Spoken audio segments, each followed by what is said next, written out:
Big boss Kannada season 11ರ ಸ್ಪರ್ಧಿಗಳಾದ ಐಶ್ವರ್ಯ ಸಿಂಧೋಗಿ ಹಾಗೂ ಶಿಶಿರ್ ಶಾಸ್ತ್ರಿ ಎಷ್ಟು close ಎಂಬುದು ಇಡೀ ಕರ್ನಾಟಕ ಜನತೆಗೆ ತಿಳಿದಿದೆ. ಬಿಗ್ ಬಾಸ್ ಸೀಸನ್ 11 ಮುಗಿದು ಸುಮಾರು 8 ತಿಂಗಳಾಗುತ್ತಾ ಬಂದರೂ ಇವರಿಬ್ಬರ ಸಂಬಂಧ ಗಟ್ಟಿಯಾಗಿದೆ.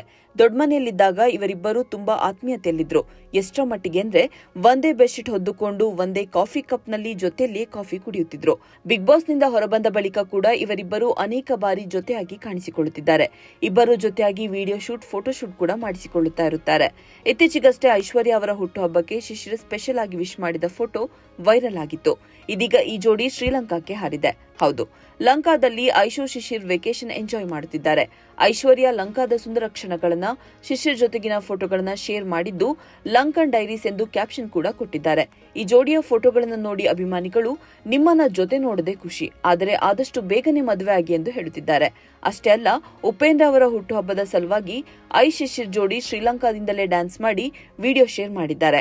ಐಶ್ವರ್ಯ ಶಿಶಿರ್ ಪ್ರೇಮಿಗಳು ಎಂಬ ಅನುಮಾನ ಎಲ್ಲರಿಗೂ ಇದೆ. ಆದರೆ ಇವರು ಈ ಬಗ್ಗೆ ಕ್ಲಾರಿಫಿಕೇಶನ್ ಕೊಡುತ್ತಿಲ್ಲ. ಕೆಲ ಸಂದರ್ಶನದಲ್ಲಿ ಐಶ್ವರ್ಯ ಬಳಿ ಶಿಶಿರ್ ಬಗ್ಗೆ ಕೇಳಿದಾಗ ನಾಚಿ ನೀರಾಗಿದ್ದು ಉಂಟು. ನಮ್ಮಿಬ್ಬರ ಮಧ್ಯೆ ಉತ್ತಮ ಸ್ನೇಹದ ಬಾಂಧವ್ಯ ಇದೆ ಎಂದಷ್ಟೇ ಹೇಳಿಕೊಂಡು ಬಂದಿದ್ದಾರೆ. ಬಿಗ್ ಬಾಸ್ನಿಂದ ಆಚೆ ಬಂದ ಮೇಲೆ ಐಶ್ವರ್ಯ ನಿನ್ನ ಜೊತೆ ನನ್ನ ಕತೆ ಧಾರಾವಾಹಿಯಲ್ಲಿ ನೆಗೆಟಿವ್ ಶೇಡ್ನಲ್ಲಿ ನಟಿಸುತ್ತಿದ್ದಾರೆ. ಅತ್ತ ಕಲರ್ಸ್ ಕನ್ನಡದಲ್ಲಿ ಪ್ರಸಾರವಾಗಲಿರುವ ಶ್ರೀಗಂಧದ ಗುಡಿ ಸೀರಿಯಲ್ನಲ್ಲಿ ನಾಯಕನಾಗಿ ಶಿಶಿರ್ ಎಂಟ್ರಿ ಕೊಟ್ಟಿದ್ದಾರೆ. ಇಂಟ್ರೆಸ್ಟಿಂಗ್ ಮತ್ತು ಇನ್ಫಾರ್ಮೇಟಿವ್ ವಿಡಿಯೋಗಳನ್ನ ಮಿಸ್ ಮಾಡ್ಕೋಬೇಡಿ. ಈಗಲೇ ಸಬ್ಸ್ಕ್ರೈಬ್ ಮಾಡಿ.